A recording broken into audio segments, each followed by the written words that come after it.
Agora quero falar com você que nos acompanha, falar sobre as áreas de risco e, em especial e em particular, falar sobre os deslizamentos de terra. A gente sabe que o sol apareceu, embora haja uma previsão de chuva aí nos próximos dias. E por isso, Andréa Silva, é importante que as famílias que vivem nessas situações redobrem os cuidados e não retornem para aqueles imóveis que foram condenados, não é isso mesmo? Exatamente, Ricardo. Bom dia a todos mais uma vez, porque as consequências aparecem mesmo depois da chuva. A gente está falando ao vivo aqui do bairro do Costa Azul, porque eu vou conversar com o professor Luiz Edmundo, professor da Universidade Federal da Bahia, engenheiro, vai trazer todos os detalhes para a gente de como que as pessoas podem se proteger também depois dessa chuva. Tem um dado importante, de 18 até ontem, 18 de maio até ontem, foram 267 deslizamentos de terra aqui em Salvador. 3 semanas de muita chuva e as consequências, claro, que a gente enfrentou. Mas ainda pode ter consequência, professor? Bom dia. Bom dia, André. Bom dia, Ricardo. Bom dia a todos. Infelizmente, sim. Quer dizer, o risco de deslizamento não acaba com o cessar das chuvas. Então, um trabalho que nós fizemos, uma pesquisa que nós fizemos, que em torno de 4, 5 dias após a chuva ainda tem problema de deslizamento. Como acontecemos ontem, 2 deslizamentos, né? O da Gamboa e depois do IAPI também, mostrando que ontem foi um dia de sol e há perigo, porque a água continua infiltrando. Mesmo parando de chover, a água continua entrando no terreno, o que dá esse risco de deslizamento. Professor, para aquelas pessoas então que tiveram que sair das suas casas, as casas foram preservadas, mas é a área de risco.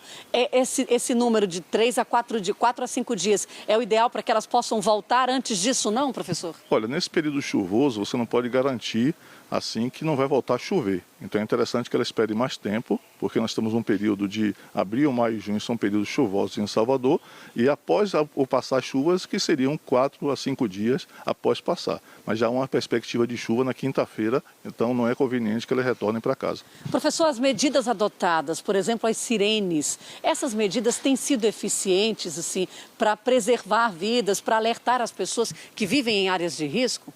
Olha, André, é interessante isso, porque daqueles escorregamentos que aconteceram na região serrana em 2011, foi feito um projeto para que tivesse alerta que não tivessem mortes. Então veio um processo do CEMADEM, instalado diversos pluviômetros, radares meteorológicos, para dar garantia à população.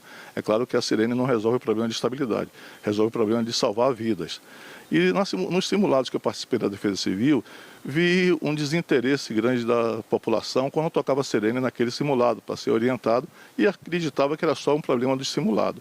Mas tenho visto na reportagem de vocês que as pessoas também continuam não acreditando que a sirene está funcionando, que não vai acontecer nada com ela. Acho que acontece com o vizinho, mas com ela não. Então, tocou a sirene, não é sinal que vai cair imediatamente.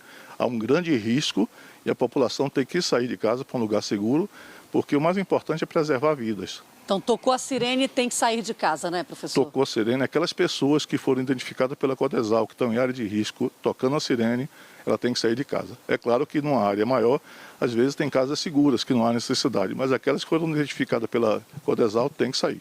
Professor, muito obrigada, professor Edmundo. Professor Luizão, que a gente conhece ele assim, na Universidade Federal da Bahia. Ricardo Ismael, e olha, ele já trouxe um alerta aqui, hein? Deve ter chuva até a partir de quinta-feira, fica mais esse alerta. Sem dúvida, Andréa, obrigado. Um abraço para o nosso querido professor Luizão, que é um grande especialista, um grande entendedor, um parceiro nosso, sempre trazendo para a gente as informações aí que fazem a diferença.